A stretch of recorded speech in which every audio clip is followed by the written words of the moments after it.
ನಿನ್ನೆ ನಮ್ಮ ಡ್ಯಾಡಿ ತಿಳ್ಕೊಂಡ್ಬಿಟ್ಟ. ಹಂಗ ಜೀವ ಹೋಗಿ ನೆವಾಗಿ ಸತ್ತು ಬಿಟ್ಟ. ಜೀವ ಹೋಗಿ ನೆವಾಗಿ ಸತ್ತು ಬಿಟ್ಟ.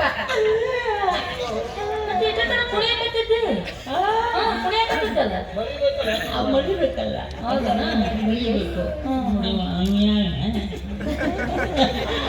ಸುಟ್ಟೆ ಮಣ್ಣ ಮಾಡಿದೆ ಸೂಟ್ವಿ ಯಾಕ ಗೋವಾ ಬೂದಿ ಬಿಡಕ್ ಹೋಗ್ತೇವಿ. ಬೂದಿ ಬಿಡಕ್ ಇಲ್ಲಿಂದ ಗೋವಾಕ್ಕೆ ಹೋಗಿ ಬೂದಿ ಬಿಡಕ್ಕೆ ನಾವು ಚಿಟ್ಟಿಗೆ ಬೆಂಕಿ ಹಚ್ಚಾನ. ಬೆಂಕಿ ಹಚ್ಚಿದ ನಾವು ಹೋಗ್ಬಾರ್ದು ಹಂಗ. ನಾವು ಹೋಗ್ಬರ್ತೇನೆ.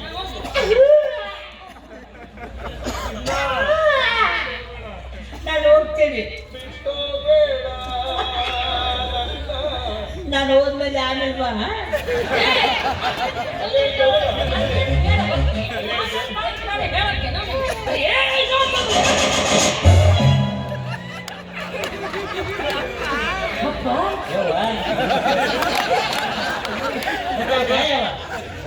ಗೊತ್ತಿತ್ತಿಲ್ಲ ಒಂದಿಲ್ಲ ಒಂದು ದಿವಸ ವಿಕಿ ಕೈ ಹಾಕ್ತಾಳಿದ್ದೆ ಅಂತ. ಅವ್ರು ಹೆಣ್ಮಕ್ಳು ನೋಡು ಸಿಟ್ನಾಗ ತುರುಬಿಗೆ ಕೈ ಹಾಕಿಬಿಡ್ತಾರೆ. ವಿಷ್ಣುವಿನ ದಶಾವತಾರದಂತೆ ಈ ಹಟ್ಟಿ ಹನುಮನ ಕೊನೆಯ ಅವತಾರ. ಎಲ್ಲವೂ ನಿಮ್ಮ ಸಲುವಾಗಿ. ಅದೇನೇ ಸ್ವಾಮಿಗಳು ಒಂದು 15 ದಿವಸ ಹಾಸಿಗೆ ಪತ್ತಿ ಹೇಳಿದ್ರೆ ನೀವು 2 ತಿಂಗಳು 3 ತಿಂಗಳ ಇವನೇನು ಮಠಕ್ಕೆ ಬಿಡ್ಬೇಕಂದ್ರಿ. ಇವ್ರು ತಪ್ಪಲ್ಲ, ಇವ್ರು ತಲೆ ಕೆಡಿಸ್ಯಾನಲ್ಲವ ಹಲ್ಕ ನನ್ನ ಮಗ, ಅವ ನನ್ನ ಕೈಗೆ ಸಿಗಬೇಕಾಗೈತಿ.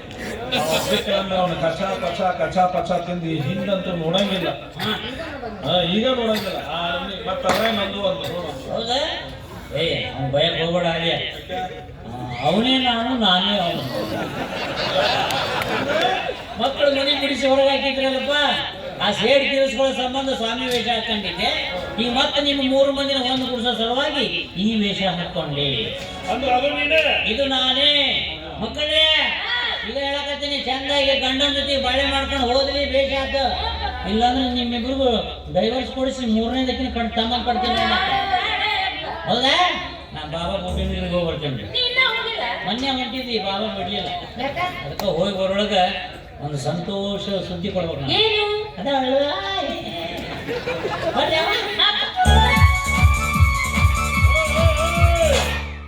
ನೀ ಹಿಂಗ ಬಾಬಾ ಬುಡನಿಗೆ ಹೋಗಿ ಬರೋದ್ರಾಗ ಎಲ್ಲಾರು ನೀನು ಬುಡನ ಇಲ್ದಂಗ ಮಾಡ್ತಾರ. ನೀನು ಹಟ್ಟಿ ಹನುಮ.